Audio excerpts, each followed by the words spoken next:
더 늦기 전에 한국의 손을 잡아야 합니다. 지금 폴란드 국방부가 큰 충격에 빠졌습니다. 한 사람이 내린 단 하나의 잘못된 선택이 폴란드 전체를 재앙으로 몰아갔다고 하는데요. 더 놀라운 사실은 폴란드가 내린 최악의 선택이 단 한 명의 중국인 때문이었다는 겁니다. 전 세계를 뒤흔들고 있는 대한민국의 처절한 복수극, 지금부터 시작합니다. 그 전에 딱 1초만 투자하셔서 큰 힘이 되는 구독과 좋아요 버튼 꼭 부탁드리겠습니다. 제 이름은 알렉산드라 노바. 28세의 나이로 최연소 폴란드 국방부 차관보로 임명되었죠.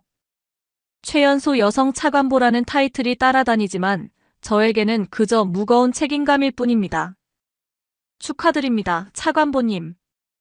국방부 회의실에서 선배 관료들이 건네는 인사를 받으며 저는 긴장감을 감출 수 없었습니다. 나토 전략연구소에서 수석으로 졸업했지만 실제 정책 결정은 전혀 다른 차원의 일이었거든요. 학문적 이론과 현실 정치는 완전히 다른 세계였습니다. 첫 번째 중요한 결정이 바로 눈앞에 있었습니다. 폴란드군 현대화 프로젝트의 핵심인 첨단 무기체계 도입 문제였죠. 회의 테이블에 놓인 자료들을 훑어보며 저는 깊은 고민에 빠졌습니다. 수십억 달러 규모의 프로젝트였고 폴란드의 국방력을 좌우할 중대한 결정이었습니다. 차관보님, 현재 두 가지 주요 옵션이 있습니다. 국방부 기획관이 자료를 펼쳐놓으며 설명했습니다. 미국 무기체계와 한국 무기체계입니다. 미국이랑 한국이라니?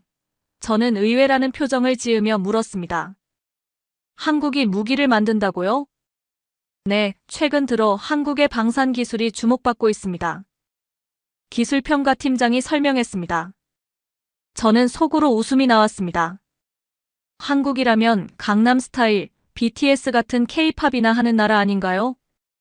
무기라니. 최첨단 기술이 필요한 분야인 무기체계에서 한국의 무기들은 우리 폴란드에는 절대 어울리지 않는다고 생각했죠. 한국이 제대로 된 무기를 만들 수 있을까요? 저는 의심스러운 톤으로 물었습니다. 미국이나 독일, 프랑스 같은 선진국과 비교해서 말이에요. 그때 5년 전의 악몽 같은 기억이 되살아났습니다.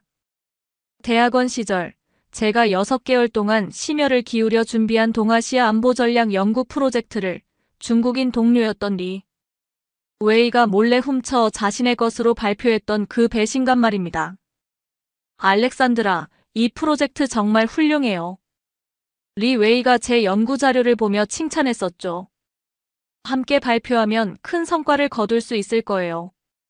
하지만 발표 일주일 전, 그는 제 아이디어를 몰래 빼내어 자신의 이름으로 먼저 발표해버렸습니다. 그 순간의 배신감과 절망감을 저는 평생 잊을 수 없어요. 차관보님, 국방부 기획관의 목소리가 제 회상을 끊었습니다. 아, 죄송합니다. 저는 정신을 차리며 말했습니다. 그 사건 이후로 저는 아시아인들에 대한 깊은 불신을 품게 되었습니다. 겉으로는 예의 바르고 친절하지만 결정적인 순간에는 배신할 수 있는 사람들이라고 생각했거든요. 한국도 결국 아시아 국가잖아요. 저는 냉소적인 표정을 지으며 말했습니다. 중국 옆에 붙어 있는 작은 나라가 무슨 대단한 기술을 가지고 있겠어요? 차관보님, 한국은 분단 국가로서 실전 대비에 많은 투자를 해왔습니다. 기술평가팀장이 설명하려 했지만 저는 별로 관심이 없었습니다. 분단 국가라고 해봤자 70년 동안 실제 전쟁은 없었잖아요. 저는 무시하는 투로 말했습니다. 미국처럼 전 세계에서 실전 경험을 쌓은 것과는 차원이 다르죠. 사실 한국이 어떤 나라인지, 어떤 기술력을 가지고 있는지 제대로 알아본 적도 없었습니다. 그냥 막연히 중국과 일본 옆에 있는 작은 아시아 국가 정도로만 생각하고 있었거든요. 한국 기술의 품질은 어떤가요? 한 참석자가 물었습니다. 글쎄요. 저는 시큰둥하게 대답했습니다. 아시아 제품들이 대체로 그렇듯이 가격은 저렴하겠지만 품질이나 내구성은 의문이죠. 특히 군사용 장비라면 더욱 신중해야 해요. 하지만 최근 자료를 보면 기획관이 말하려 했지만 저는 손을 들어 말을 끊었습니다. 자료야 얼마든지 포장할 수 있어요. 저는 단호하게 말했습니다. 중요한 건 실제 신뢰성이죠. 미국은 이미 검증된 파트너잖아요. 리 웨이의 배신 이후로 저는 아시아인들의 말을 그대로 믿지 않게 되었습니다. 겉으로는 그럴듯하게 포장하지만 실상은 다를 수 있다고 생각했거든요. 한국이 무슨 첨단 기술을 가지고 있다고 하더라도 결국 서구 기술을 모방한 것 아닌가요? 저는 편견에 사로잡힌 채 말했습니다. 독창적인 기술보다는 남의 것을 따라 만드는 게 아시아 스타일이잖아요. 회의실이 약간 어색한 분위기가 되었습니다. 제 발언이 너무 편견에 사로잡힌 것처럼 들렸을 수도 있었거든요. 게다가 한국은 정치적으로도 불안하지 않나요? 저는 계속해서 부정적인 의견을 내놓았습니다. 중국과 북한에 둘러싸여 있는 상황에서 안정적인 협력이 가능할까요? 사실 한국의 정치 상황이나 외교 관계에 대해서도 제대로 알지 못했습니다. 그냥 지도상으로 중국 옆에 있다는 이유만으로 부정적으로 판단하고 있었죠. 미국 무기 체계가 가장 안전한 선택이에요. 저는 확신에 찬 목소리로 말했습니다. 나토 동맹국이고 전 세계에서 검증된 기술이니까요. 굳이 불확실한 아시아 기술에 모험을 걸 필요는 없죠. 그렇습니다. 국방부 무기도입위원장이 동조했습니다. 미국과의 관계를 고려하면 당연한 선택이죠. 하지만 한 참석자가 다시 한국을 언급했습니다. 차관보님, 그래도 비교 검토는 해보는 게 시간 낭비예요. 저는 단칼에 잘라 말했습니다. 한국 같은 나라의 기술을 진지하게 검토할 이유가 있나요? 우리는 폴란드의 안보를 책임져야 하는 사람들이에요. 검증되지 않은 아시아 기술로 실험할 여유는 없어요. 리 웨이에게 당한 일 때문에 저는 아시아 전체에 대해 색안경을 끼고 있었습니다. 특히 같은 동아시아인인 한국인들도 비슷할 거라고 단정하고 있었죠. 차관보님, 결정을 내려주셔야 합니다. 국방부 실무진이 재촉했습니다. 미국 무기 체계로 진행하겠습니다. 저는 망설임 없이 말했습니다.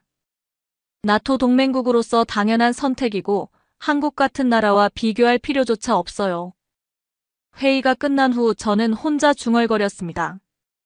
한국이 무슨 대단한 기술을 가지고 있겠어. 결국 아시아는 아시아일 뿐이야. 그날 밤 집으로 돌아가면서도 저는 자신의 선택에 만족했습니다. 미국이라는 확실한 파트너를 두고 굳이 검증되지 않은 아시아 기술을 선택할 이유는 없다고 생각했거든요. 절대 후회할 일은 없을 거라고 확신했죠. 다음 날 아침 라디오 뉴스에서 제 결정이 보도되었습니다. 폴란드 국방부 미국산 첨단 무기 도입 결정. 사무실에 도착해서 미국 방산업체들의 제안서를 보니 모든 것이 완벽해 보였습니다.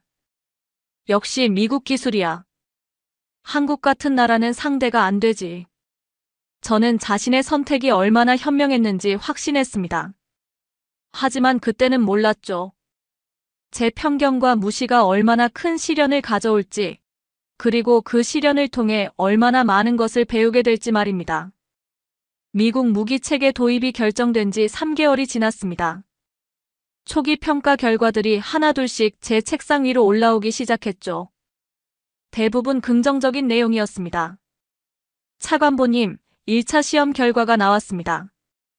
국방부 기술평가팀장이 보고서를 건네며 말했습니다. 전반적으로 만족스러운 성능을 보이고 있습니다. 저는 보고서를 꼼꼼히 읽어보았습니다. 사격 정확도, 기동성, 통신체계 모든 면에서 기대치를 웃도는 결과였죠. 제 결정이 옳았다는 확신이 들었습니다. 역시 미국 기술이군요. 저는 만족스러운 표정을 지으며 말했습니다. 나토 동맹국답게 신뢰할 만한 무기 체계네요. 하지만 그때 예상치 못한 방문자가 찾아왔습니다. 캐서린 맥켄지였습니다. 46세의 나토 군사기술 전략 컨설턴트로 현실주의적 성격으로 유명한 분이었습니다. 알렉산드라, 잠깐 이야기 좀 할 수 있을까요? 캐서린이 제 사무실 문을 노크하며 들어왔습니다. 그녀의 표정이 심각해 보였습니다. 물론이죠, 캐서린. 무슨 일인가요? 저는 의자에서 일어나 그녀를 맞았습니다. 캐서린은 가방에서 두꺼운 파일을 꺼내더니 제 책상 위에 펼쳤습니다. 이 미국 무기 체계에 대해 우려되는 점이 있어요. 특히 극한지 환경에서의 안정성 문제 말입니다. 극한지 환경이요? 저는 눈썹을 치켜 올렸습니다. 구체적으로 어떤 문제인가요? 폴란드의 겨울철 기온을 보세요. 영하 20도까지 내려가죠. 이 무기 체계가 그런 극한 추위에서도 제대로 작동할지 의문입니다. 캐서린이 자료를 가리키며 설명했습니다. 저는 고개를 저었습니다. 미국 무기들은 아프가니스탄 산악지대에서도 잘 작동했잖아요. 추위 정도는 문제 없을 겁니다. 아프가니스탄과 폴란드의 겨울은 완전히 다른 환경이에요. 캐서린의 목소리에 걱정이 묻어났습니다. 습도, 강설량, 지속기간 모든 것이 다르거든요. 하지만 저는 캐서린의 우려를 대수롭지 않게 여겼습니다. 미국 기술에 대한 신뢰가 너무 컸거든요. 과도한 걱정 아닌가요? 미국 방산업체들이 그런 기본적인 것도 고려하지 않았을 리 없잖아요. 그게 문제예요. 캐서린이 한숨을 쉬며 말했습니다. 미국 방산업체 관계자들의 로비가 너무 적극적이에요. 마치 뭔가 숨기려는 것 같아서 의심스럽거든요. 그 말을 듣는 순간 저는 뜨끔했습니다. 최근 몇 주 동안 미국 방산업체 관계자들이 자주 저를 찾아왔거든요. 고급 레스토랑에서의 만찬, 값비싼 선물들. 처음에는 비즈니스 에티켓이라고 생각했는데 캐서린의 말을 듣고 보니 조금 과도했던 것 같았습니다. 혹시 구체적인 대안이 있으신가요? 저는 조심스럽게 물었습니다. 캐서린은 잠시 망설이더니 입을 열었습니다. 한국 기술을 한번 검토해보는 것도 좋을 것 같아요. 특히 극한지 군사작전 분야에서는 한국이 상당한 기술력을 보유하고 있거든요. 한국이요? 저는 반사적으로 인상을 찌푸렸습니다. 5년 전 리 웨이의 배신이 다시 떠올랐거든요. 아시아 기술을 믿을 수 있을까요? 알렉산드라, 편견을 버리세요. 캐서린이 단호하게 말했습니다. 한국은 분단 국가로서 극한 상황에 대비한 군사기술 개발에 많은 투자를 해왔어요. 특히 겨울철 작전 능력은 세계 최고 수준입니다. 하지만 저는 여전히 의구심을 품고 있었습니다. 한국 기술의 신뢰성은 어떻게 보장하죠? 미국처럼 실전에서 검증된 건가요? 그게 바로 편견이에요. 캐서린이 답답한 표정을 지었습니다. 한국은 70년 넘게 분단 상황에서 실전 준비를 해온 나라예요. 그들의 기술력을 과소평가하면 안 됩니다.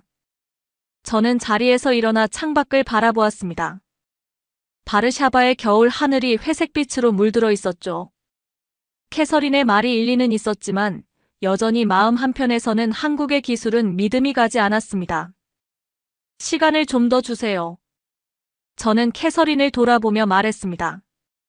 미국 측과 극한지 환경 테스트에 대해 다시 논의해 보겠습니다. 캐서린은 고개를 끄덕이며 일어났습니다. 알렉산드라, 국가의 안보가 걸린 문제예요. 개인적인 감정이나 편견보다는 객관적인 판단을 내리시길 바랍니다. 그녀가 떠난 후 저는 홀로 사무실에 남아 깊은 생각에 잠겼습니다. 캐서린의 우려가 괜한 걱정일까요? 아니면 정말로 문제가 있는 걸까요? 그날 밤 저는 미국 방산업체 관계자와 만났습니다. 존 워커라는 이름의 중년 남성이었죠. 차관보님, 걱정하실 필요 없습니다. 존이 자신만만하게 말했습니다. 우리 무기 체계는 어떤 환경에서도 완벽하게 작동합니다. 극한지 환경에서도 말인가요? 저는 직접적으로 물었습니다. 물론입니다. 알래스카에서도 테스트했거든요. 존의 대답은 확신에 찬 것 같았지만 왠지 모르게 어색했습니다. 집으로 돌아가는 길에 저는 불안감이 커져가는 것을 느꼈습니다. 캐서린의 경고, 존의 어색한 대답, 그리고 과도한 로비. 모든 것이 맞물려 의심의 씨앗을 키우고 있었습니다. 2월의 혹독한 추위가 폴란드 전역을 덮쳤습니다. 영하 25도까지 떨어진 기온 속에서 대규모 동계 군사훈련이 시작되었죠. 저는 직접 훈련장을 방문해서 미국 무기 체계의 성능을 확인하기로 했습니다. 차관보님, 준비 완료되었습니다. 훈련 책임자인 코왈스키 대령이 저를 맞았습니다. 그의 얼굴에는 자신감이 넘쳤죠. 좋습니다. 시작해보죠. 저는 방한복을 단단히 여미며 말했습니다. 새벽 6시의 훈련장은 온통 하얀 눈으로 뒤덮여 있었습니다. 첫 번째 테스트는 순조롭게 진행되는 것 같았습니다. 미국제 장갑차들이 눈밭을 가로지르며 이동하고 있었죠. 저는 안도의 한숨을 쉬었습니다. 역시 미국 기술이군요. 저는 옆에 서 있던 참모에게 만족스럽게 말했습니다. 하지만 그 순간이었습니다. 갑자기 선두에 있던 장갑차가 멈춰 섰습니다. 엔진 소리가 거칠어지더니 완전히 꺼져버렸죠. 무슨 일입니까? 저는 급하게 물었습니다. 잠시만요, 확인해 보겠습니다. 코왈스키 대령이 무전기를 들고 현장과 연락을 취했습니다. 곧이어 두 번째, 세 번째 장갑차도 같은 문제가 발생했습니다. 엔진이 멈추거나 주행장치에 이상이 생겼죠. 훈련장이 순식간에 아수라장이 되었습니다. 엔진 냉각 시스템에 문제가 있는 것 같습니다. 현장에서 무전이 들려왔습니다. 극한 추위에서 냉각액이 얼어버렸습니다. 저는 믿을 수 없다는 표정으로 현장을 바라보았습니다. 캐서린의 경고가 현실이 되고 있었거든요. 통신 장비도 먹통입니다. 또 다른 보고가 들려왔습니다. 디스플레이 화면이 얼어서 조작이 불가능합니다. 상황은 점점 더 심각해졌습니다. 무기 체계의 컴퓨터 시스템들이 하나둘씩 오작동을 일으키기 시작했죠. 사격 통제 장치, 레이더 시스템, 심지어 기본적인 조준 장치까지 모두 문제가 생겼습니다. 차관보님, 위험합니다. 대피하셔야 합니다. 경호원이 저를 재촉했습니다. 하지만 저는 그 자리를 떠날 수 없었습니다.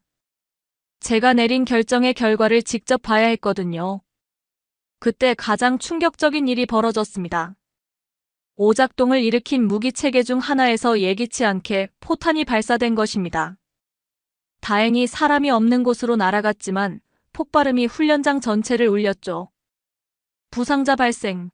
의무병들이 급히 달려갔습니다. 파편에 맞아 다친 병사들이 있었거든요. 저는 그 순간 다리에 힘이 빠지는 것을 느꼈습니다. 제 결정 때문에 우리 군인들이 다쳤다는 사실이 믿어지지 않았습니다. 훈련 중단.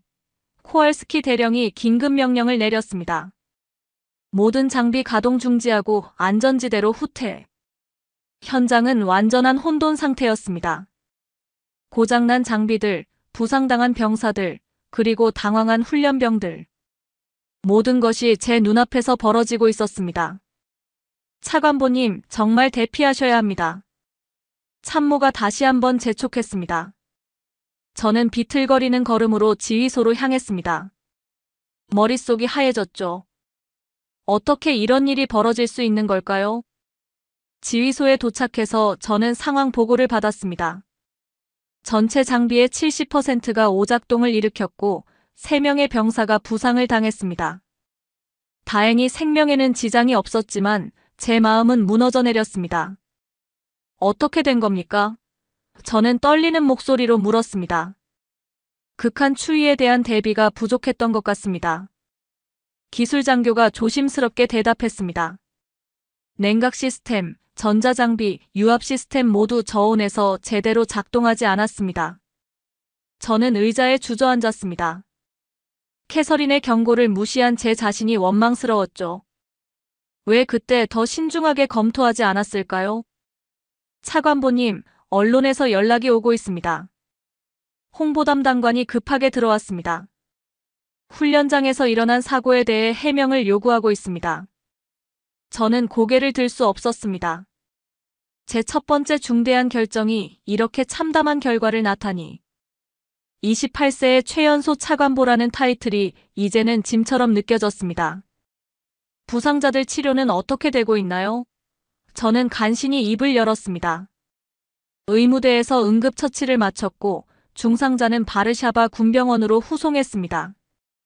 의무장교가 보고했습니다. 저는 즉시 병원으로 향했습니다. 제 결정 때문에 다친 병사들을 직접 만나봐야 했거든요. 그들의 얼굴을 보는 순간 저는 눈물이 날 것 같았습니다. 죄송합니다. 정말 죄송합니다. 저는 병상에 누워있는 병사들에게 고개를 숙였습니다. 괜찮습니다, 차관보님. 이런 일은 있을 수 있는 거죠. 한 병사가 오히려 저를 위로해 주었습니다. 하지만 그 위로가 더욱 마음을 아프게 했습니다. 제가 더 신중했다면 이런 일은 일어나지 않았을 텐데요. 그날 밤 저는 사무실에서 밤새 고민했습니다. 어떻게 이 상황을 수습해야 할까요? 미국 무기 체계를 포기해야 할까요? 아니면 다른 대안을 찾아야 할까요? 창밖으로 보이는 바르샤바의 야경이 흐릿하게 보였습니다. 제 눈에 눈물이 맺혀 있었거든요. 이것이 바로 리더가 져야 할 책임의 무게였습니다. 훈련장 사고 다음 날 긴급대책회의가 소집되었습니다. 국방부 주요 인사들이 모두 참석한 가운데 저는 책임자로서 상황을 수습해야 했죠. 차관보님, 언론의 공격이 거세집니다. 홍보담당관이 신문들을 책상 위에 펼쳐놓았습니다. 최연소 차관보의 성급한 결정이라는 비판이 쏟아지고 있어요. 저는 그 헤드라인들을 보며 가슴이 무거워졌습니다. 28세 여성 차관보의 무모한 도박, 검증되지 않은 결정에 참혹한 결과. 모든 비난이 저를 향하고 있었습니다. 상황이 심각합니다. 국방부 차관이 무거운 표정으로 말했습니다. 국정감사에서도 이 문제가 집중적으로 다뤄질 예정입니다. 그때 캐서린 맥켄지가 회의실에 들어왔습니다. 그녀의 얼굴에는 내가 경고했잖아라는 표정이 역력했죠. 알렉산드라, 이제라도 다른 대안을 고려해봐야 해요. 캐서린이 자리에 앉으며 말했습니다. 한국의 군사기술을 검토해보는 것이 어떨까요? 저는 반사적으로 고개를 저었습니다. 5년 전 리 웨이의 배신이 더욱 선명하게 떠올랐거든요. 이런 위기 상황에서 또다시 아시아 기술에 의존한다는 것은 받아들일 수 없었습니다. 한국 기술이요? 저는 차갑게 말했습니다. 우리가 지금 얼마나 위험한 상황인지 아세요? 검증되지 않은 기술을 또 도입하자는 건가요? 알렉산드라, 한국은 검증되지 않은 기술이 아니에요. 캐서린이 인내심을 갖고 설명했습니다. 한국군은 분단 상황에서 70년 넘게 실전 대비를 해온 군대예요. 하지만 저는 여전히 의구심을 품고 있었습니다. 그래도 실제 전쟁 경험은 부족하지 않나요?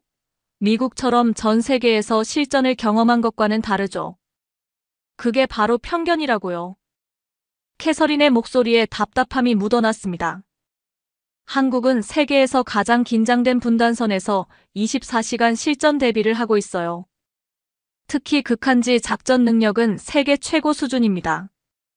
회의실에 있던 다른 참석자들도 캐서린의 의견에 귀를 기울이기 시작했습니다. 하지만 저는 마음의 문을 닫고 있었죠. 정보가 부족합니다. 저는 단호하게 말했습니다. 한국 기술에 대한 신뢰할 만한 자료가 있나요? 객관적인 성능 평가 자료 말입니다. 있어요. 캐서린이 가방에서 두꺼운 파일을 꺼냈습니다. 나토 기술평가위원회에서 작성한 보고서예요. 한국의 첨단 무기 체계에 대한 상세한 분석 자료입니다. 저는 그 자료를 받아들고 훑어보았습니다. 객관적인 수치들과 평가 내용들이 빼곡히 적혀 있었죠. 하지만 마음 한편에서는 여전히 불안감이 일었습니다. 이 자료들이 정확한 건가요? 저는 의심스러운 눈으로 캐서린을 바라봤습니다. 혹시 과장된 부분은 없나요? 알렉산드라, 당신이 지금 무엇을 하고 있는지 아세요?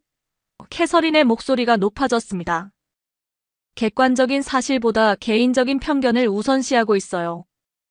그 말을 듣는 순간 저는 화가 났습니다. 리 웨이의 배신 때문에 생긴 상처가 다시 아물기 시작했거든요. 편견이라고 하셨나요? 저는 목소리를 높였습니다. 저는 국가의 안보를 책임지는 사람이에요. 신중해야 하는 게 당연하지 않나요? 신중함과 편견은 다른 거예요. 캐서린이 맞받아쳤습니다. 당신은 지금 과거의 개인적 경험 때문에 합리적 판단을 하지 못하고 있어요. 회의실이 긴장감으로 가득 찼습니다. 다른 참석자들이 어색한 분위기를 느끼며 시선을 떨구었죠. 저는 잠시 침묵을 지키다가 입을 열었습니다. 미국 측에서 기술 개선을 약속했습니다. 극한지 환경에 맞는 업그레이드를 제공하겠다고 했어요. 정말요? 캐서린이 믿기 어렵다는 표정을 지었습니다. 언제까지 걸릴 예정인가요? 6개월 정도면 가능하다고 합니다. 저는 자신 있게 대답했습니다. 사실 미국 측에서는 확실한 일정을 제시하지 않았지만 저는 그들을 믿고 싶었거든요. 6개월이요? 캐서린이 고개를 저었습니다. 그 사이에 또 다른 사고가 발생하면 어떻게 할 건가요? 그런 일은 일어나지 않을 겁니다. 저는 확신에 찬 목소리로 말했습니다. 미국 기술진들이 문제를 완전히 해결할 거예요. 캐서린은 한숨을 쉬며 자리에서 일어났습니다. 알렉산드라, 당신이 고집을 부리는 진짜 이유가 뭔지 알아요. 하지만 개인적인 감정 때문에 국가의 안보를 위험에 빠뜨려서는 안 돼요. 개인적인 감정이라뇨? 저는 발끈했습니다. 저는 순전히 합리적인 판단을 하고 있어요. 정말 그렇게 생각해요? 캐서린이 문 앞에서 돌아보며 말했습니다. 과거에 중국인에게 배신당한 경험이 지금 당신의 판단을 흐리고 있는 거 아닌가요? 그 말을 듣는 순간 저는 말문이 막혔습니다. 캐서린이 어떻게 그 일을 알고 있는 걸까요? 사람들은 다 알고 있어요, 알렉산드라. 캐서린이 조용히 말했습니다. 하지만 개인적인 상처 때문에 직무를 제대로 수행하지 못한다면 차관보 자리에서 물러나는 것이 맞지 않을까요? 그녀가 떠난 후 회의실은 정적에 휩싸였습니다. 저는 다른 참석자들의 시선을 피하며 고개를 숙였죠. 차관보님, 어떻게 하시겠습니까? 국방부 기획관이 조심스럽게 물었습니다. 저는 잠시 고민하다가 결연한 표정으로 고개를 들었습니다. 미국 측 기술 개선안으로 진행하겠습니다. 한국 기술은 검토하지 않겠어요. 그날 밤 저는 홀로 사무실에 남아 깊은 생각에 잠겼습니다. 캐서린의 말이 계속 머릿속을 맴돌았죠. 정말 제가 편견에 사로잡혀 있는 걸까요? 하지만 저는 그 생각을 떨쳐버렸습니다. 리 웨이의 배신이 준 교훈을 잊어서는 안 되겠다고 다짐했죠. 아시아 사람들, 특히 같은 동아시아인들은 믿을 수 없다는 것이 제 신념이었거든요. 미국 측 기술 개선 작업이 시작된 지 2달이 지났지만 별다른 진전이 없었습니다. 오히려 언론의 비판은 더욱 거세졌고 제 입지는 점점 좁아져 갔죠. 차관보님, 브뤼셀에서 나토 포럼 참석 요청이 왔습니다. 비서가 공문을 건네며 말했습니다. 군사기술 협력에 관한 국제 세미나입니다. 저는 잠시 망설였습니다. 지금 상황에서 국제 무대에 나서는 것이 부담스러웠거든요. 하지만 나토 회원국으로서 의무도 있었고 무엇보다 현재 상황을 타개할 실마리를 찾을 수도 있을 것 같았습니다. 참석하겠습니다. 저는 결정을 내렸습니다. 브뤼셀 도착 후 첫째 날 오후 세미나장에서 각국 대표들과 인사를 나누고 있었습니다. 그때 누군가 제 어깨를 살짝 두드렸죠. 실례합니다. 폴란드 노박 차관보님이시죠? 저는 뒤돌아봤습니다. 키가 크고 단정한 군복을 입은 아시아계 남성이 서 있었습니다. 완벽한 자세와 절도 있는 매너가 인상적이었죠. 네, 맞습니다. 저는 조금 경계심을 품고 대답했습니다. 한국 육군 소령 강태준입니다. 그가 정중하게 인사했습니다. 폴란드어로 인사드리면 밀로 판스트바 포즈나치. 저는 깜짝 놀랐습니다. 외국인이 폴란드어를 이렇게 유창하게 구사하는 경우는 드물었거든요. 게다가 발음도 상당히 정확했습니다. 폴란드어를 어떻게 이렇게 잘하시나요? 저는 놀라움을 감추지 못하고 물었습니다. 한국 육군사관학교에서 폴란드어를 전공했습니다. 강태준이 미소 지으며 대답했습니다. 폴란드의 군사사에 관심이 많아서 언어까지 배우게 되었어요. 그의 미소가 참 인상적이었습니다. 진정성이 느껴졌거든요. 하지만 저는 경계심을 늦추지 않았습니다. 어떤 분야를 담당하고 계시나요? 저는 공식적인 톤으로 물었습니다. 방산전략과 극한지 군사작전이 전문 분야입니다. 강태준이 명함을 건네며 말했습니다. 특히 첨단무기 체계의 혹한 환경 적응 기술을 연구하고 있어요. 그 말을 듣는 순간 저는 조금 당황했습니다. 바로 저희가 고민하고 있는 문제와 직결되는 분야였거든요. 혹시 폴란드에서 발생한 훈련장 사고에 대해 들어보셨나요? 저는 조심스럽게 물었습니다. 네, 안타까운 일이었습니다. 강태준의 표정이 진지해졌습니다. 극한 추위에서 무기 체계가 오작동을 일으킨 거죠? 사실 그런 문제는 충분히 예방할 수 있는데. 예방할 수 있다고요? 저는 눈썹을 치켜 올렸습니다. 네, 한국군은 분단 상황에서 혹한기 작전을 70년 넘게 준비해왔거든요. 강태준이 자신있게 말했습니다. 영하 30도에서도 완벽하게 작동하는 무기 체계를 보유하고 있습니다. 저는 그의 말을 반신반의하며 들었습니다. 과연 믿을 수 있을까요? 구체적으로 어떤 기술인가요? 저는 더 자세히 물어봤습니다. 강태준이 주변을 둘러본 후 조용히 말했습니다. 여기서는 자세히 말씀드리기 어렵지만 특수냉각 시스템과 내한성 전자부품을 사용합니다. 또한 인공지능 기반의 환경 적응 알고리즘도 적용되어 있어요. 그의 설명을 들으면서 저는 내심 놀랐습니다. 상당히 전문적이고 구체적이었거든요. 하지만 여전히 의구심은 남아 있었습니다. 실제 성능은 어떤가요? 저는 직접적으로 물었습니다. 말로만 하면 믿기 어려우시겠죠. 강태준이 이해한다는 듯 고개를 끄덕였습니다. 직접 보시는 게 어떨까요? 직접요? 한국 방문을 초청하고 싶습니다. 강태준이 정중하게 말했습니다. 우리 기술을 직접 확인해 보실 수 있어요. 물론 강요하는 건 아닙니다. 저는 잠시 망설였습니다. 한국을 방문한다는 것은 곧 아시아 기술을 진지하게 검토한다는 의미였거든요. 과연 옳은 선택일까요? 시간을 주세요. 저는 조심스럽게 대답했습니다. 검토해 보겠습니다. 그날 저녁 세미나가 끝난 후 저는 호텔 로비에서 강태준과 다시 마주쳤습니다. 우연의 일치였죠. 차관보님, 혹시 시간 되시면 커피 한잔 하실까요? 강태준이 정중하게 제안했습니다. 저는 잠시 고민했지만 결국 수락했습니다. 좀 더 자세한 이야기를 들어볼 필요가 있다고 생각했거든요. 호텔 카페에서 마주 앉은 강태준은 처음보다 더욱 진지한 모습이었습니다. 차관보님께서 고민이 많으신 것 같아요. 강태준이 조심스럽게 말을 꺼냈습니다. 당연히 고민이 많죠. 저는 솔직하게 말했습니다. 제 결정 때문에 군인들이 다쳤거든요. 그런 일은 누구에게나 일어날 수 있어요. 강태준의 목소리에 진심이 담겨 있었습니다. 중요한 건 같은 실수를 반복하지 않는 거죠. 그의 말에서 비난이나 조롱은 전혀 느껴지지 않았습니다. 오히려 따뜻한 위로였죠. 한국 기술을 정말 신뢰할 수 있을까요? 저는 조심스럽게 물었습니다. 의심하시는 게 당연합니다. 강태준이 고개를 끄덕였습니다. 하지만 한 가지 확실한 건 우리는 실전에서 검증된 기술을 보유하고 있다는 거예요. 70년 동안 분단선에서 매일 실전 대비를 해왔거든요. 그의 확신에 찬 목소리가 제 마음을 조금씩 움직이기 시작했습니다. 만약 한국을 방문한다면 어떤 걸 보여주실 건가요? 저는 구체적으로 물었습니다. 실제 훈련 현장과 무기 체계 테스트를 직접 보실 수 있어요. 강태준이 자세히 설명했습니다.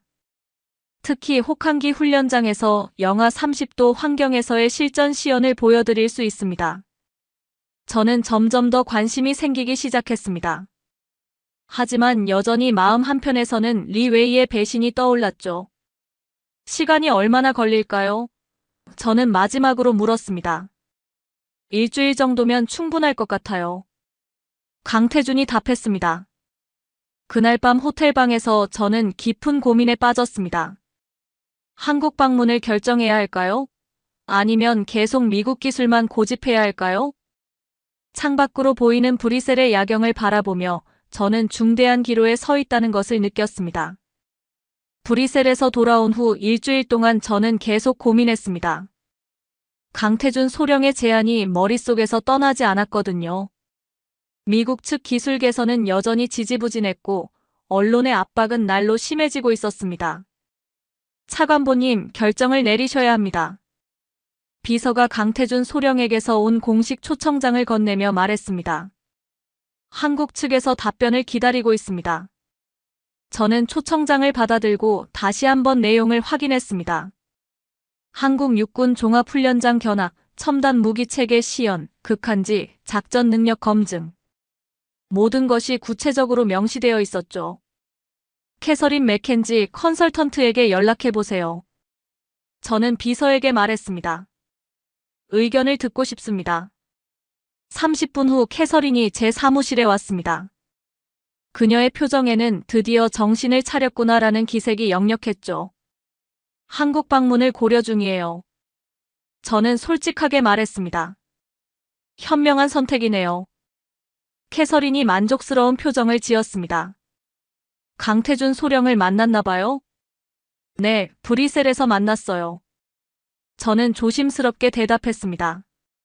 상당히 전문적인 분이더군요. 강태준 소령은 한국 육군에서도 최고 수준의 전문가예요. 캐서린이 설명했습니다. MIT에서 군사공학 박사학위를 받았고 극한지 작전 분야에서는 세계적인 권위자죠. 그 말을 듣고 저는 조금 놀랐습니다. 그의 학력이나 경력에 대해서는 자세히 몰랐거든요. 하지만 여전히 걱정이 됩니다. 저는 솔직한 심정을 털어놓았습니다. 만약 한국 기술도 문제가 있다면 알렉산드라, 모든 결정에는 리스크가 따라요. 캐서린이 진지하게 말했습니다. 중요한 건 그 리스크를 최소화하면서 최선의 선택을 하는 거죠. 저는 잠시 침묵을 지키며 생각했습니다. 과연 제가 옳은 결정을 내릴 수 있을까요? 한국 방문 일정을 잡아보겠습니다. 저는 마침내 결심을 굳혔습니다. 이틀 후 저는 인천공항에 도착했습니다. 강태준 소령이 직접 마중 나와 있었죠. 한국의 11월은 이미 쌀쌀했지만 폴란드만큼 춥지는 않았습니다. 차관보님, 한국에 오신 것을 환영합니다. 강태준이 정중하게 인사했습니다. 편안한 여행 되셨나요? 네, 감사합니다. 저는 주변을 둘러보며 대답했습니다. 인천공항의 현대적인 시설이 인상적이었죠. 먼저 숙소에서 휴식을 취하신 후 내일부터 본격적인 일정을 시작하면 어떨까요? 강태준이 제안했습니다. 다음 날 아침, 저는 한국 육군 종합훈련장에 도착했습니다. 규모가 상당히 컸고 시설도 최신식이었죠. 이곳이 우리의 주요 훈련장입니다. 강태준이 안내하며 설명했습니다. 연중 혹한기 훈련을 실시하는 곳이에요. 첫 번째로 본 것은 한국군의 첨단 장갑차였습니다. 외관부터 폴란드에서 봤던 미국제와는 달랐죠. 이 장갑차의 특징은 무엇인가요? 저는 물었습니다. 특수 제작된 내한성 엔진을 탑재했습니다. 기술 장교가 자세히 설명했습니다. 영하 40도까지도 정상 작동이 가능해요. 저는 조금 의외라는 표정을 지었습니다. 폴란드에서 경험한 것보다 훨씬 가혹한 조건이었거든요. 실제로 테스트해 볼 수 있나요? 저는 직접 확인하고 싶었습니다. 물론입니다. 강태준이 미소 지으며 대답했습니다. 오늘 오후에 실전 시연을 준비했어요. 오후 2시, 드디어 실전 시연이 시작되었습니다. 한국군들이 혹한 환경을 재현한 특수훈련장에서 무기체계 테스트를 진행했죠. 놀라운 것은 영하 25도의 환경에서도 모든 장비가 완벽하게 작동한다는 것이었습니다. 엔진, 통신 장비, 사격 통제 시스템 모든 것이 안정적이었죠. 어떻게 이런 성능이 가능한가요? 저는 감탄하며 물었습니다. 핵심은 소재 기술입니다. 강태준이 설명했습니다. 특수 합금과 내한성 전자 부품을 사용해요. 또한 AI 기반 환경 적응 시스템이 실시간으로 온도 변화에 대응합니다. 저는 점점 더 놀라게 되었습니다. 기술 수준이 제가 예상했던 것보다 훨씬 높았거든요. 비용은 어떻게 되나요? 저는 현실적인 문제를 물었습니다. 미국제보다 30% 저렴합니다. 한국 방산업체 관계자가 대답했습니다. 게다가 기술 이전도 가능해요. 그 말을 듣는 순간 저는 가슴이 뛰기 시작했습니다. 성능도 우수하고 가격도 저렴하다니 정말 꿈 같은 조건이었죠. 하지만 그때 갑자기 리 웨이의 배신이 떠올랐습니다. 혹시 이것도 함정은 아닐까요? 실제 전투에서도 이런 성능을 발휘할 수 있을까요? 저는 의구심을 품고 물었습니다. 직접 보여드리겠습니다. 강태준이 자신있게 말했습니다. 이어서 실시된 모의 전투 훈련은 정말 충격적이었습니다. 한국군들의 전투력과 무기 체계의 성능이 상상 이상이었거든요. 믿기 어렵네요. 저는 솔직한 감상을 말했습니다. 차관보님, 이제 믿으실 수 있나요? 강태준이 조심스럽게 물었습니다. 저는 잠시 망설였습니다. 정말 한국과 군사협력을 결정해야 할까요? 그날 밤 호텔에서 저는 폴란드로 보고서를 작성했습니다. 한국 기술의 우수성과 협력 가능성에 대해 상세히 기록했죠. 한국과의 군사협력을 추진하겠습니다. 저는 마침내 결심을 굳혔습니다. 하지만 그 순간 휴대폰이 울렸습니다. 폴란드 국방부에서 온 긴급 연락이었죠. 차관보님, 큰일 났습니다. 비서의 다급한 목소리가 들렸습니다. 친미파 군부 인사들이 차관보님의 한국 방문을 문제 삼고 있어요. 정치적으로 상당한 압박이 들어오고 있습니다. 저는 순간 머리가 하얘졌습니다. 예상했던 일이기는 했지만 이렇게 빨리 일이 터질 줄은 몰랐거든요. 구체적으로 어떤 내용인가요? 저는 침착하게 물었습니다. 나토 동맹 관계를 훼손한다는 비판이 줄을 이루고 있어요. 특히 미국 무기 체계를 포기하고 아시아 기술을 선택하는 것이 적절하지 않다는 의견이 지배적입니다. 저는 깊은 한숨을 쉬었습니다. 역시 쉽지 않은 일이었죠.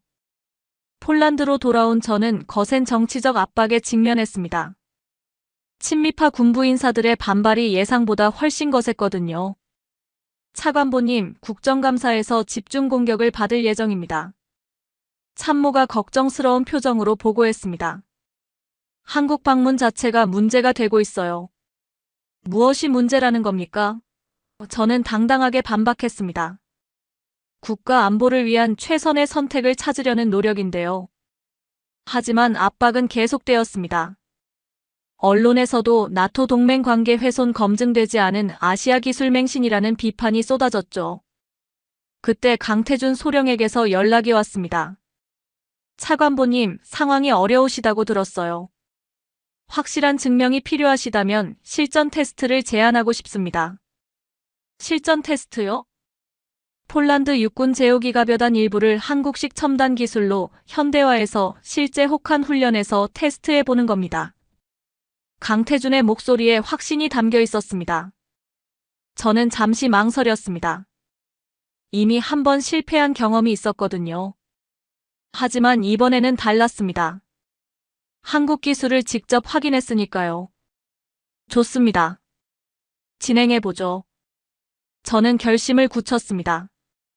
한 달 후 폴란드 육군 제후기가벼단의 한 개 대대가 한국식 첨단 무기 체계로 재무장되었습니다. 강태준 소령도 기술 지원팀과 함께 폴란드에 파견되었죠. 차관보님, 준비가 완료되었습니다. 강태준이 보고했습니다. 이번에는 반드시 성공시켜 보이겠습니다. 12월 첫째 주 폴란드 동부 지역에 영하 28도의 혹한이 찾아왔습니다. 완벽한 테스트 환경이었죠. 이번에는 정말 괜찮을까요? 저는 여전히 불안했습니다. 지난번 사고의 트라우마가 아직 남아있었거든요. 믿어주세요. 강태준이 확신에 찬 목소리로 말했습니다. 우리 기술은 이런 환경을 위해 만들어진 것이니까요. 오전 6시 드디어 실전 테스트가 시작되었습니다. 저는 지휘소에서 긴장된 마음으로 상황을 지켜봤죠. 1번 장갑차 출발합니다. 무전이 들려왔습니다. 한국 기술로 현대화된 장갑차들이 하나둘씩 설원을 가로지르기 시작했습니다. 지난번과는 확연히 다른 모습이었죠. 엔진 상태 정상, 통신 장비 이상 없음, 사격 통제 시스템, 정상 작동, 연이어 긍정적인 보고들이 들려왔습니다. 저는 안도의 한숨을 쉬었습니다. 하지만 아직 안심하기는 이르다고 생각했죠. 강소령, 정말 문제 없을까요? 저는 옆에 서 있던 강태준에게 물었습니다. 네, 차관보님. 우리 기술은 이보다 더 가혹한 환경에서도 검증받았습니다. 강태준이 자신있게 대답했습니다. 시간이 지날수록 한국 기술의 우수성이 더욱 드러났습니다. 영하 28도의 혹한 속에서도 모든 장비가 완벽하게 작동했거든요. 목표물 발견, 사격 준비. 포병 부대에서 보고가 들려왔습니다. 사격. 강태준이 명령을 내렸습니다. 한국식 사격 통제 시스템이 정확하게 목표물을 타격했습니다. 오차 범위는 거의 제로에 가까웠죠. 믿을 수 없네요. 저는 감탄했습니다. 정말 완벽합니다. 하지만 진짜 시험은 지금부터였습니다. 24시간 연속 작전 훈련이 시작된 것이죠. 밤이 되면서 기온은 영하 30도까지 떨어졌습니다. 이전 미국 무기 체계라면 이미 모든 것이 멈춰섰을 온도였죠. 야간 작전 시작합니다. 부대장의 목소리가 무전에서 들려왔습니다. 한국 기술로 무장한 폴란드 군들이 야간 전투 훈련을 진행했습니다. 적외선 장비, 야간 조준경, 통신 장비 모든 것이 완벽하게 작동했죠. 대단합니다. 지켜보던 폴란드 군 장성들도 감탄을 금치 못했습니다. 이제 믿으실 수 있으시겠어요? 강태준이 조심스럽게 물었습니다. 저는 고개를 끄덕였습니다. 더 이상 의심할 여지가 없었거든요. 다음 날 아침 24시간 훈련이 끝났습니다. 결과는 완벽한 성공이었죠. 장비 고장률 제로, 임무 완수율 100%였습니다. 차관보님, 이번 테스트 결과를 어떻게 평가하시겠습니까? 기자들이 몰려들어 질문했습니다. 압도적인 성공입니다. 저는 확신에 찬 목소리로 대답했습니다. 한국 기술의 우수성을 확인할 수 있었어요.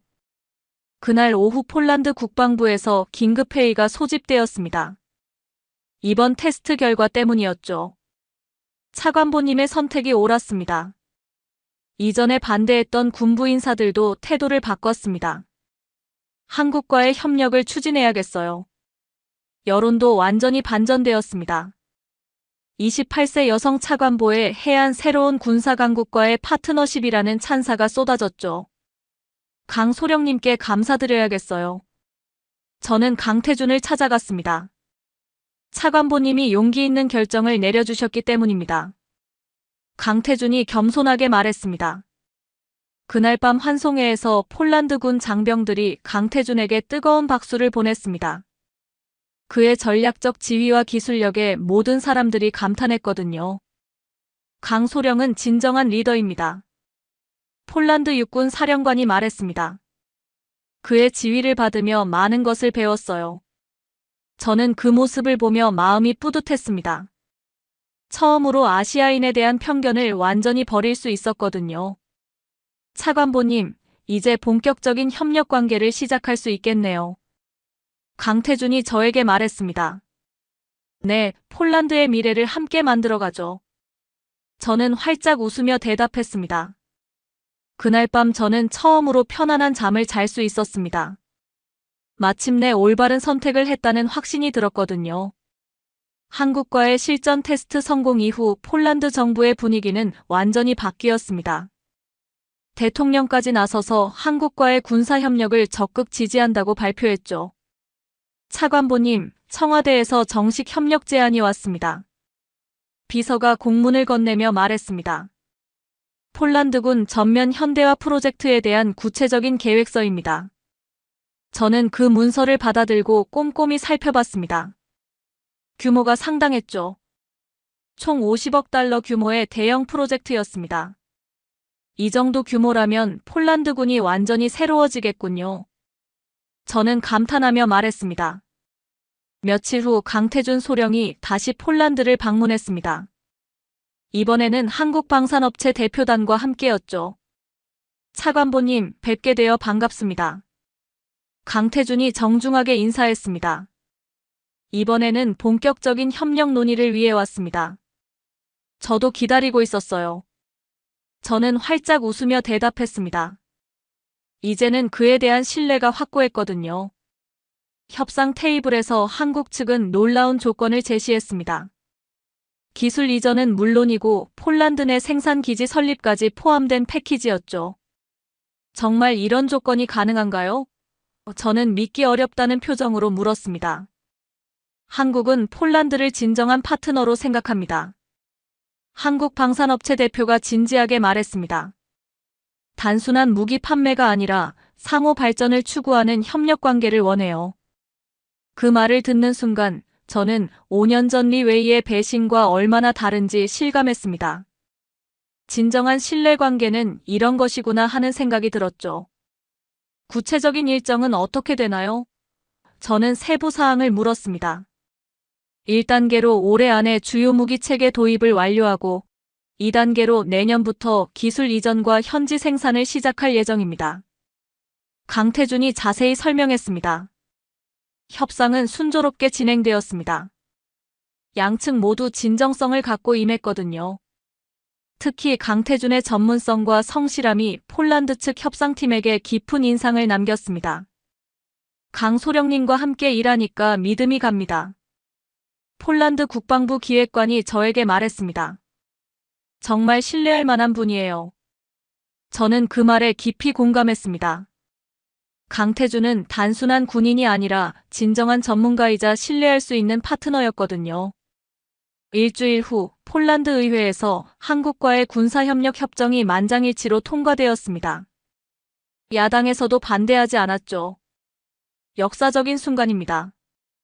국방부 장관이 저에게 축하 인사를 건넸습니다. 차관보님의 해안 덕분이에요. 하지만 저는 겸손하게 고개를 저었습니다. 혼자 한 게 아니에요. 많은 분들의 도움이 있었죠. 특히 캐서린 맥켄지의 조언이 없었다면 불가능했을 거라고 생각했습니다. 그리고 무엇보다 강태준의 진정성이 저의 편견을 깨뜨려준 것이죠. 본격적인 현대화 프로젝트가 시작되었습니다. 한국 기술진들이 폴란드에 상주하며 기술 이전 작업을 진행했죠. 놀라운 변화입니다. 폴란드 육군 사령관이 감탄했습니다. 이런 속도로 현대화가 진행되는 건 처음 봐요. 6개월 후 폴란드군의 모습은 완전히 달라졌습니다. 첨단 무기 체계는 물론이고 전술 운용법까지 혁신적으로 개선되었거든요. 차관보님, 이번 나토 연합훈련에서 폴란드군이 최고 평가를 받았습니다. 참모가 기쁜 소식을 전해왔습니다. 저는 뿌듯한 미소를 지었습니다. 제 선택이 옳았다는 것이 증명된 순간이었죠. 그해 연말 한국과 폴란드는 방산협력을 넘어 포괄적 전략 동반자 관계로 격상되었습니다. 경제, 문화, 교육 분야까지 협력 범위가 확대된 것이죠. 이제 진정한 친구가 되었네요. 강태준이 송년회에서 저에게 말했습니다. 네, 정말 감사해요. 저는 진심으로 고마움을 표했습니다. 강소령님 덕분에 많은 것을 배웠어요. 서로에게 배우는 거죠. 강태준이 겸손하게 말했습니다. 그날 밤 저는 혼자 사무실에 남아 지난 1년을 되돌아봤습니다. 처음 차관보가 되었을 때의 불안감부터 미국 무기 선택, 훈련장 사고, 그리고 한국과의 만남까지. 정말 많은 일들이 있었습니다. 특히 제 내면의 편견과 맞서 싸우는 과정이 가장 힘들었죠. 편견이란 참 무서운 거구나. 저는 혼잣말을 했습니다. 리 웨이 한 사람의 배신 때문에 아시아 전체에 대한 불신을 품었던 제 자신이 부끄러웠습니다. 그 편견 때문에 얼마나 많은 기회를 놓칠 뻔했는지 생각하니 아찔했죠. 하지만 강태준을 통해 배운 것도 많았습니다. 진정한 신뢰란 국적이나 인종과 상관없이 개인의 진정성에서 나온다는 것을 깨달았거든요. 새해가 밝았습니다. 저는 새로운 각오로 업무에 임했죠. 이제 편견 없는 시각으로 세상을 바라볼 수 있게 되었거든요. 차관보님, 베트남에서 군사협력 제안이 왔습니다. 비서가 새로운 업무를 보고했습니다. 좋습니다. 검토해보죠. 저는 주저없이 대답했습니다. 이제는 어떤 나라든 열린 마음으로 접근할 수 있었거든요. 그날 오후 기자들과의 인터뷰에서 저는 지난 1년의 소감을 물어받았습니다. 가장 큰 깨달음이 무엇인지요? 저는 잠시 생각하다가 진심 어린 목소리로 대답했습니다. 진정한 리더는 과거의 편견을 넘어서 국가의 미래를 선택하는 사람이라는 것을 배웠습니다. 개인적인 상처나 선입견에 얽매이지 않고 객관적이고 합리적인 판단을 내리는 것. 그것이 진정한 리더십이라고 생각해요. 그 인터뷰는 폴란드 전역에 방송되었습니다. 많은 국민들이 저의 변화와 성장을 인정해 주었죠. 이제 저는 28세의 최연소 차관보가 아니라 신뢰받는 국방 전문가로 인정받고 있었습니다. 나이나 성별이 아니라 능력과 판단력으로 평가받는 것이죠. 강태준과는 지금도 정기적으로 연락을 주고받습니다. 업무적 파트너를 넘어 진정한 친구가 되었거든요. 그를 통해 저는 편견을 극복하고 더 넓은 세상을 볼 수 있게 되었습니다. 폴란드와 한국의 협력은 지금도 계속되고 있습니다. 두 나라 모두에게 윈마이너스인이 되는 관계로 발전하고 있죠. 이것이 바로 진정한 국제협력의 모습이라고 생각합니다. 그리고 저는 확신합니다. 앞으로도 편견 없는 시각으로 최선의 선택을 해나갈 것이라고 말이죠.